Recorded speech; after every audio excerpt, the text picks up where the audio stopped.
kú dédé àsìkò ní gbogbo ibi tí ẹ ti ń gbọ́ mi nílé lóko tàbí lẹ́yìn òde, ẹ jẹ́ kí a gbàdúrà. Ayérayé aṣẹ́yìn lọ́ba fún àánú tí a rí gbà ó, tí ẹ tún jẹ́ kí a rí ọjọ́ àbámẹ́ta mìíràn nínú oṣù kọkànlá o. A dúpẹ́ nítorí gbogbo àbá rere yín fún ayé wa. Ẹ̀yin Olúwa mú wá sí ìmúṣẹ. Gbogbo àbá èso àgbà Sátánì, àbá ọ̀tá lórí ayé wa, ẹ̀yin Olúwa bà á jẹ́. Ẹ pa àbá ọ̀tá run. Ògo ni fún orúkọ yín. Ọ̀rọ̀ náà tí a gbọ́ lẹ́nu kó ṣe ayé àti ọkàn wa ní rere, kó má ṣe lòdì sí wa náà ọjọ́ ìdájọ́ nítorí tí a gbàdúrà lórúkọ Jésù Olúwa wa.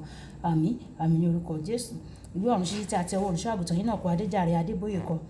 Èní ọjọ́ àbámẹ́ta ọjọ́ karùndínlọ́gbọ̀n oṣù kọkànlá.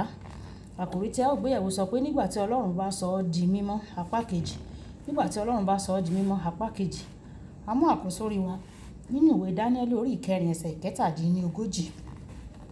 Dáníẹ́lì orí ìkẹrin ẹsẹ̀ ìkẹtàdínlógójì tí ó kà báyìí pé nísinsìnyí èmi Nebukadnésárì yìn, mo sì gbé Ọlọ́run ga, mo sì fi ọlá fún ẹni tí gbogbo iṣẹ́ rẹ̀ ṣe òtítọ́ àti gbogbo ọ̀nà rẹ̀ ṣe iṣẹ́ ìdájọ́, àti àwọn tí ń rìn nínú ìgbéraga òun ni ó rẹ̀ wọ́n sílẹ̀.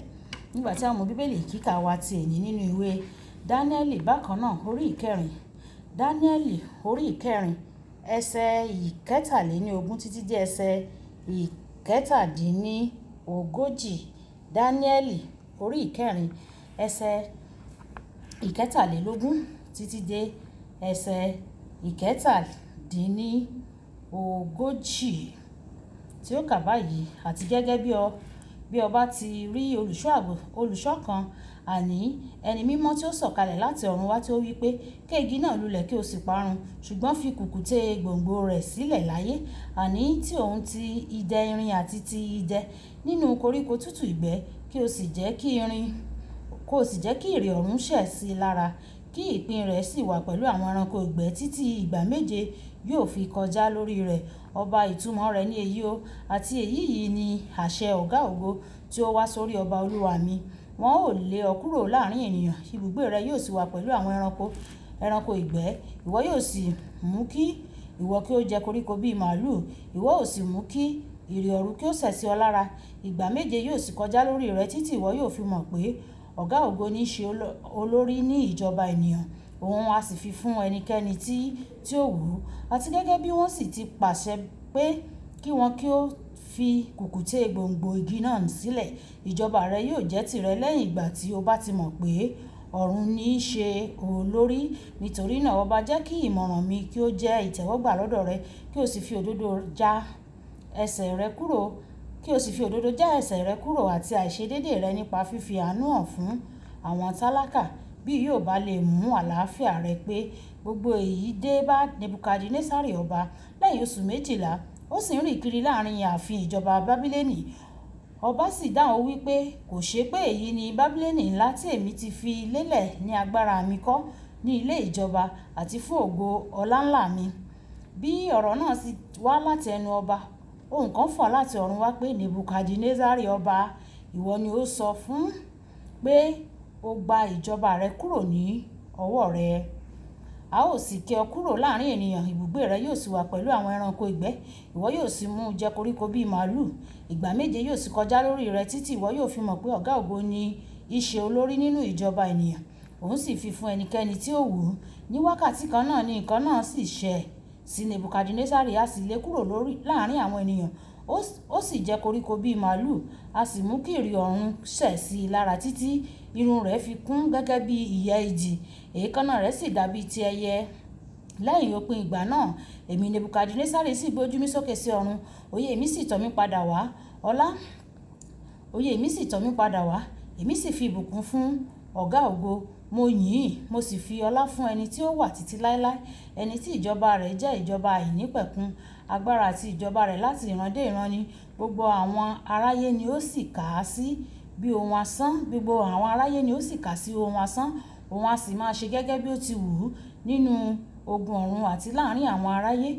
Kò sì sí ẹni tí í dá ọwọ́ rẹ̀ dúró, tàbí ẹnikẹ́ni tí í wí fún un pé kí ni ìwọ ṣe nì. Ní àkókò kan náà òye mi sì padà tọ̀ mí wá, àti ní ti ògo ìjọba mi, ọlá mi àti ògo mi dídán sì padà wá sọ́dọ̀ mi. Àwọn ìgbìmọ̀ àti àwọn ìjòyè mi sì ṣàfẹ́rí mi, a sì fi ẹsẹ̀ mi múlẹ̀ nínú ìjọba mi. Èmi sì ní ọlá ńlá agbára ju ti ìṣáájú lọ. Nísinsìnyí èmi Nebukadnesari yìn, mo sì gbé ọba ògo ga, mo sì fi ọlá ńlá fún ẹni tí gbogbo iṣẹ́ rẹ̀ ń ṣe òtítọ́ àti gbogbo ọ̀nà rẹ̀ ń ṣe ìdájọ́ àti àwọn ìrìn nínú ìgbéraga. Òun lè rẹ̀ wọ́n sílẹ̀. Kí Olúwa kó bùkún kíkà ọ̀rọ̀ rẹ̀. Ọ̀yẹ́ tẹ́tí bẹ̀rẹ̀ jẹ́ láti gbọ́ ohun tí olùṣọ́-àgùntàn Enoch Adeboye ní fún wa ní ọjọ́ àbámẹ́ta. Ní ti tẹ́lẹ̀ ẹ̀kọ́ náà ní àná, irúfẹ́ iná kejì tí Ọlọ́run máa ń lò láti sọ àwọn ọmọ rẹ̀ di mímọ́ ni iná ìpọ́njú. Ẹ jẹ́ kí a wo Jóòbù fún àpẹẹrẹ. Nígbà tí o bá wo Jóòbù orí 30 ẹsẹ̀ kìíní, yóò yà ọ́ lẹ́nu láti rí pé Jóòbù ní àbàwọ́n kékeré náà tí à ń pè ní ìgbéraga. Lẹ́yìn tí ó pàdánù ohun gbogbo, ó rí pé Ọlọ́run ní ọ̀nà tí ó lè gbà mú kí ènìyàn ní ìrẹ̀lẹ̀ nípa iná. Ọlọ́run lo iná ìpọ́njú láti mú ìgbéraga kúrò láyé rẹ̀. Àwọn ènìyàn kan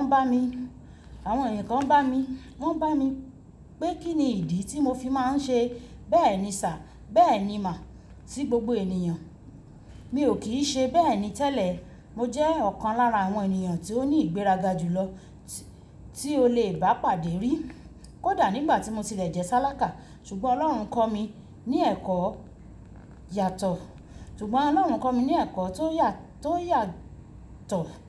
tó yàtọ̀ tí ó sì mú ìṣòro ìgbéraga kúrò nínú ayé mi títí láé.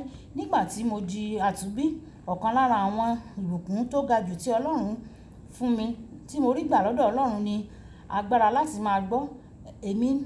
Èmi náà sì tún ní ògbúfọ̀ fún olùdarí ìjọ pátápátá fún ìjọ ìràpadà àti Ọlọ́run. Lọ́jọ́ kan, fún èyíkéyìí ìdí, ọ̀kan lára àwọn olùṣọ́-àgùntàn wá bá mi. Ó wí pé kí n ṣe ògbúfọ̀ fún òun ní àsìkò iṣẹ́ ìránṣẹ́ rẹ̀. Ó bí mi nínú. Ta ni ọkùnrin yìí gan-an tí ó ń fi ara rẹ̀ wé? Ṣé kò mọ̀ wípé ògbúfọ̀ olùṣọ́-àgùntàn àgbà pátápátá ni mí ni? Mo ṣe ògbúfọ̀ fún un ní tòótọ́ o, ṣùgbọ́n inú mi kò dùn rárá. Lẹ́yìn ìsìn, bí mo ṣe ń lọ sí ibi ọkọ̀ mi, mo gbọ́ tí Ọlọ́run sọ fún mi gbangba pé o ti wá tóbi jù nìyẹn o. O ti jọra rẹ lójú nìyẹn o. O ti tóbi jù láti ṣe ògbúfọ̀ fún ìránṣẹ́ mi. Mi ò gbọ́ láti ọ̀dọ̀ rẹ̀. Láti ẹ̀yìn ìgbà náà, ohun gbogbo wá dákẹ́ rọ́rọ́. Ní kété tí èṣù ṣàwárí pé mi ò gbọ́ láti ọ̀dọ̀ Ọlọ́run mọ́, ó jẹ mí níyà o. Mo gbàdúrà, mo sọkún, mo sì gba àwẹ̀, ṣùgbọ́n Ọlọ́run dákẹ́ síbẹ̀. Gbà mí gbọ́ ní tòótọ́. Ó sàn láti má gbọ́ rárá láti ọ̀dọ̀ Ọlọ́run ju kí ó dẹ́kun láti máa bá ọ sọ̀rọ̀ lọ. Ọlọ́run kò ní fi ọ́ sílẹ̀ ní orúkọ Jésù. Ní kété tí Ọlọ́run kò bá mi sọ̀rọ̀ mọ́, ó jẹ́ àsìkò tó burú jáì fún mi.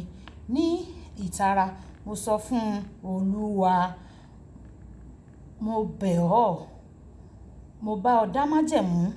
Bí mo bá ṣẹ̀ sí ọ, tó bá kù díẹ̀ kí n ṣẹ̀ sí ọ lọ́la, mú mi lọ lénìí. Lẹ́yìn náà, ó bẹ̀rẹ̀ sí ní bá mi sọ̀rọ̀. Nítorí náà, nígbà tí o bá rí mi tí mò ń sọ bẹ́ẹ̀ ni sà, sí dírẹ́bà tàbí sí anulẹ̀ ilé mi, èyí jẹ́ nítorí iná tí ó jó ìgbéraga kúrò nínú ayé mi o. Bí Ọlọ́run bá fẹ́ lò ọ́ lọ́nà kan tàbí òmíràn, yóò ní láti wẹ̀ ọ́ mọ́ nítorí kìkì àwọn onínú funfun ni yóò rí ní ọjọ́ ìkẹyìn. Kókó àdúrà. Baba, bí àìmọ́ kankan bá wà nínú mi, mo kọ̀ ọ́ sílẹ̀ lónìí. Jọ̀wọ́ bá mi mú un kúrò pẹ̀lú agídí ní orúkọ Jésù. Ọ̀pọ̀ ọ̀rọ̀ ò kágbọ̀n, afẹ́fẹ́ ni kó lọ. Nígbà tí àwọn máa pàdé lọ́la, Olúwabùkọ́lá ní orúkọ mi. Ó dàbọ̀.